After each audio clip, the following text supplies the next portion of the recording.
working in your own operations. So I'm also going to cover quite a variety of physiological statuses. So from developing heifers to mature cows, and then from Boston-Indicus-based to non-Boston-Indicus-based animals. So there's going to be quite a variety of work that I'll be talking about here. So just started out here by talking about what is temperament. And really, temperament is the behavioral response of cattle when exposed to human handling. So how those animals react when humans handle them, either in a pasture, in confinement, in a chute, and so on. That's sort of what we define temperament as. And it seems to worsen as humans become in contact with them. They become more excitable. And so as you get closer to animals, as you get into their flight zones and so on, temperament becomes a little bit more excitable. And then the other thing is that temperament is moderately to highly heritable, and so it is something that we can select for. And so by having an active selection process in a beef cattle operation, you can have a positive impact on selecting for temperament. So from a management standpoint, we can all observe animals that are a little bit crazy or have some temperament problems. But what Ronaldo has done over the years, and a lot of other groups too, have tried to look at this a little bit more scientifically and put some type of science behind it. And so one of the areas is development of a chute score. And essentially a chute score is an individual score that can be assigned to animals that are restrained in a chute. And it's on a 1 to 5 scale. So 1 would be really calm, 5 would be violent or continues to struggle or tries to jump out of the chute. And so that can be measured in the chute here. I know the shadow there, but just measuring those different things in the chute. That's one area that you can measure temperament using a chute score. Another area is in terms of exit velocity, how fast those animals run out of a chute, or the speed that they leave the chute. And there are a couple of methods to do this. One is electronic. So you actually time an animal once they leave the chute and how quickly they get to a certain point. Or you can do it in a visual way, whether they walk away from the chute, trot away from the chute, or run away from the chute to get away from you. So there are a couple of ways to do that. And so from an electronic standpoint, you can see these little laser things that will measure speed. And so when we've worked with electronic exit velocities, that's what we use. And so you measure the speed at which they go from one to the other end here, and you can measure exit velocity at that point. And so in terms of temperament, usually what we do is we combine our chute score and our exit velocity to come up with a single number, and that's a temperament score. And I'm going to be referring to that throughout the rest of the presentation as a temperament score. And it's a combination between the chute score and the exit velocity. And those two are somewhat correlated, as you can see.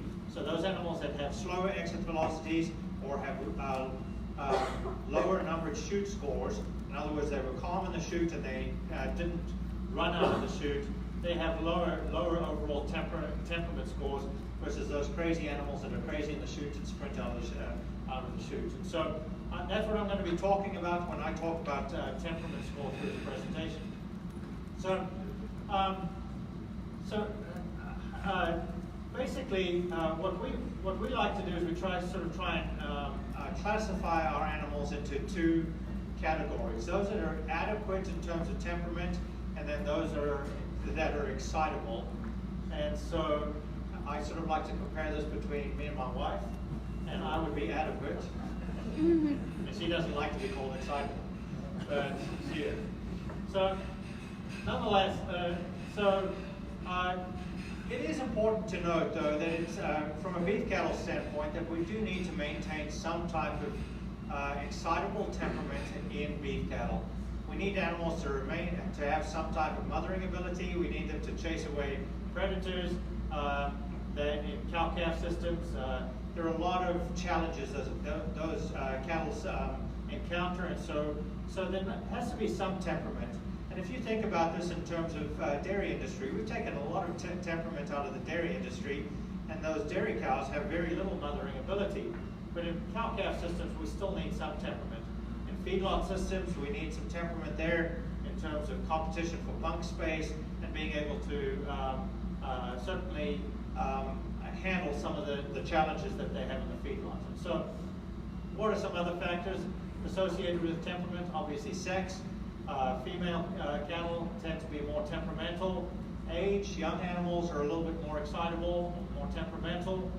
Production systems, those animals that are not used to people tend to have, so range animals tend to be more temperamental. And then breed type has probably the biggest influence on temperament. And those animals that are Bos indicus related, if you spent much time working with Bos indicus-based animals, those animals tend to be a lot more temperamental than the temperate breeds of cattle, such as the Bos taurus breeds of cattle. And so those are some factors that affect temperament. And so what I want to do then is I want to sort of share with you how some of this has an impact on reproduction. And so the first study here shows sort of the relationship between temperament and cortisol. And I know Jordan Thomas touched on this a little bit in his presentation in terms of cortisol being a part, is a stress hormone, but it's also connected to the reproductive axis. And so when Ronaldo was at the University of Florida, we sort of assessed temperament in a study in these heifers. They were Brangus and Brayford heifers, and take a look at concentrations of cortisol. And as the heifers became more temperamental, those concentrations of cortisol increased. The same can be said for the Brangus and Brayford cows. Exactly the same type of trend. As those cows are more temperamental, you see an increase in cortisol, and so cortisol increases in more temperamental cows. And but not to be outdone, Angus and Angus cross Hereford cows. This was work that Ronaldo did at Oregon State University. But those animals that had greater temperament scores of 4, they had greater concentrations of cortisol. So cortisol is a hormone that is secreted by the adrenal gland when an animal feels stressed out, and so by measuring temperament is an indirect measurement here too of cortisol secretion. So let's have a look then at the impact and the relationship between temperament and reproduction and how that might relate to cortisol. And here these are heifers the percentage of heifers that became pubertal by about 12 months of age. And so those heifers that were pubertal, these orange bars, those females that became pubertal, they had lower temperament scores than those animals at 12 months of age that were not pubertal. At the same time, those heifers that were pubertal at 12 months of age had lower concentrations of cortisol than those heifers that were not pubertal. So the relationship between cortisol, temperament, and reproduction is fairly defined here. The temperamental animals tend to have higher cortisol concentrations, and the percentage of females that are pubertal is less than those animals that have greater temperament. So now this is some data from Brazil in the lower heifers in animals that were bred at about 15 months of age. And so these are broken up into heifers that were sort of classified as adequate in their temperament score versus excitable in their temperament score, and about 369 heifers per treatment. Just take a look here.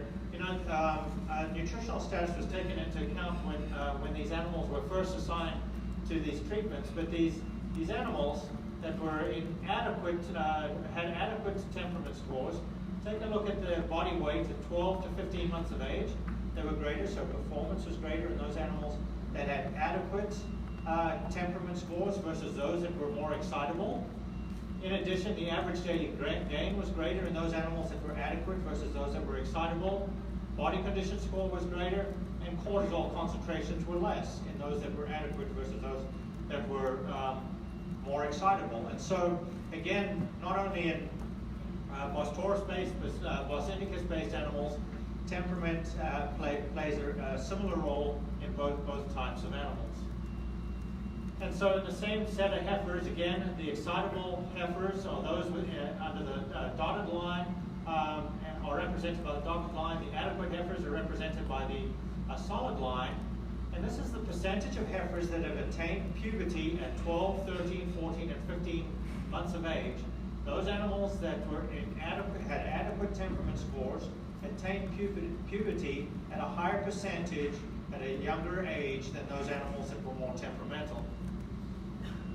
Okay, now take a look at some Brayford cows and sort of correlating pregnancy rates and reproduction in some Brayford cows. Again, this is work done at the University of Florida, and the temperament scores across the bottom here as temperament scores increase over time. So as animals become more temperamental, the probability of pregnancy also decreases significantly. All right. And so very similar to this was another set of data that was collected in Brazil on some Malheur-based animals, so Bos indicus-based animals.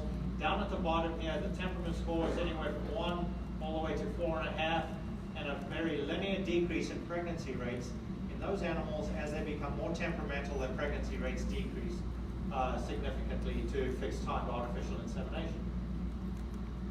And so here's the animals when they're sort of categorized into adequate or excitable temperament, to pregnancy rates to fixed time day I. Those animals that were exposed to fixed time day I, that were inadequate, had adequate temperament scores, had greater pregnancy rates than those females, those Malheur cows that were a little bit more excitable, about an 8% decrease in pregnancy rates there. So this is some work then that I'm going to show that Ronaldo sort of collected at Oregon State University. And again, these are Angus cross Hereford cows. So the excitable versus the adequate cows, again, sort of categorized into excitable temperament versus adequate. Take a look at cortisol. Cortisol is lower in those that were adequate versus excitable, which we've shown quite a bit today. Pregnancy rates, overall breeding season pregnancy rates were greater. When you look at calving rates, the calving rates of those animals that were adequate versus excitable were greater. Weaning rates were greater for those animals inadequate versus those that were excitable. And then this is the important number right down at the bottom.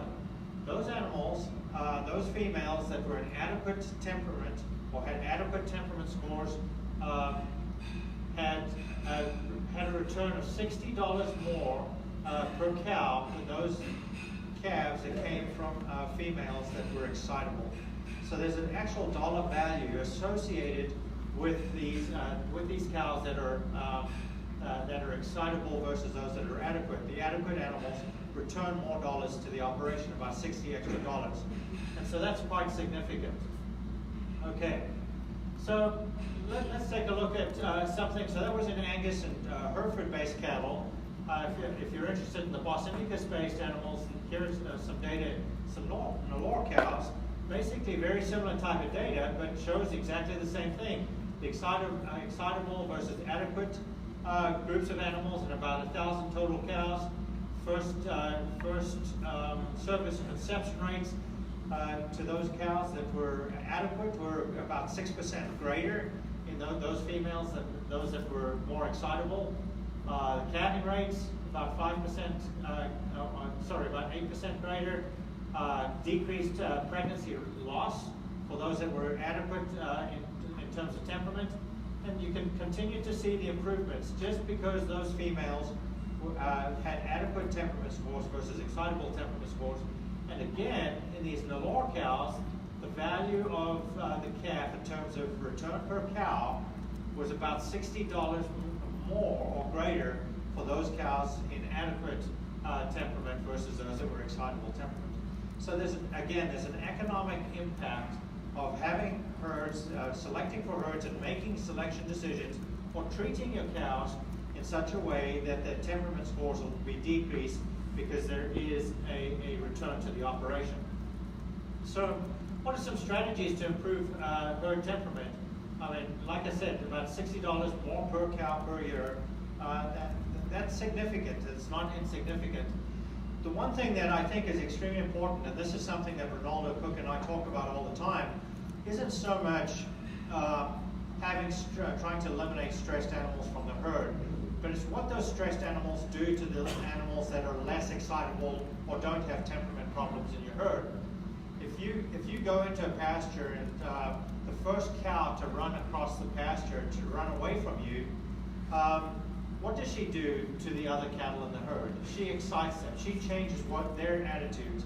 So she changes a lot of things that occur to those animals. And so trying to eliminate those animals from the herd probably has more of a positive impact on the less excitable cows than it does on her, because she's always crazy.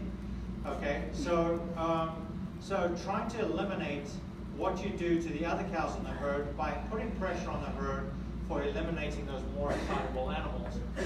So use temperament as a culling or a selection criteria. So use sires that you know have offspring that are less excitable. Cull aggressive or unproductive females. But at the same time, depending on your operation, maintain some temperament in the herd, okay, for the reasons that we talked about earlier. Okay, so one of the things that can be done, and I'm going to show you a little bit of data that we collected here. This was about 12 or 13 years ago, is acclimating animals. So can you acclimate animals and make them less stressed or less temperamental over time? And so this is some work that we did about 12 or 13 years ago where we acclimated cattle to human handling. And I'm going to share with you some of the impacts of just acclimating animals and what that does to some fertility here. So in this first experiment, what we did is we took Brangus and Brayford heifers. We took half of those heifers, and for 1 month, for 4 weeks, 3 times a week, we would take half of those animals, and we would walk them calmly to the handling facilities. We would walk them through the handling facilities. We'd walk around them, touch them, and so on, and then turn them back. We did that 3 times a week for 4 weeks. And then we measured puberty, we measured cortisol, we measured a lot of other things. And let me show you what happens in these animals. So before acclimation, concentrations of cortisol was identical between those two groups. Those that were acclimated to the facilities and those that were not acclimated to the facilities. Now take a look what happens after a month of acclimation. Those animals that were not acclimated, that were not run through the facilities, had greater concentrations of cortisol. And we would expect that, right? Because those animals that were acclimated actually were calmer when they came through the facilities. So that's not a surprise. But let's take a look then at puberty. So we took blood samples in August, September, October, and December, and this study occurred over 2 years. And so our breeding season started in February of the following year. And take a look at these orange or yellow bars here. The females that were acclimated to the facilities and acclimated to people tended to attain puberty earlier and at a higher percentage than those animals that were not acclimated to the facilities. So the opportunity for them to become pregnant or respond to any systems was greater just because they were acclimated to the facilities. And this bar represents the weekly pregnancy rates during the breeding season. So first week of the breeding season to the 9th week of the breeding season. Again, those heifers that were acclimated got pregnant sooner in the breeding season than those heifers that were not acclimated to the facilities or to people. And so that's fairly neat. So I'm not telling everybody here, go ahead and run cattle through the chute 3 times for a month and you're going to get better pregnancy rates. What I am saying is try and figure out ways to manage your animals in such a way that you do acclimate them to humans, you do acclimate them to facilities in some way that they are not stressed out when you're going to run them through a chute or you're going to have to work them in some way. Okay, that didn't only happen in Bos Indicus-based animals, so Brayfords and Brangus. So when Ronaldo moved up to Oregon State, he did exactly the same study in these black baldy heifers, Hereford, Angus cross heifers.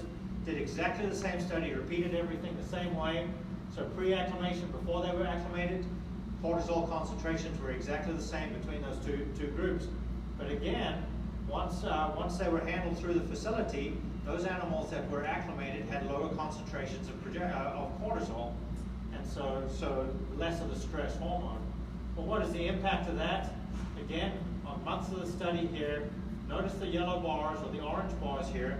A greater percentage of heifers attain puberty sooner if they were acclimated to those facilities than those females that were not. So that's quite significant. I'm not sure we fully understand the mechanisms that are going on here, but certainly trying to decrease stress, acclimating animals to facilities is certainly going to have a positive impact on reproduction. And so what we do know is acclimation decreased cortisol concentrations, it hastened reproductive development, and it was independent of breed. It didn't matter if they were Hereford or Brahman or Brangus-based animals.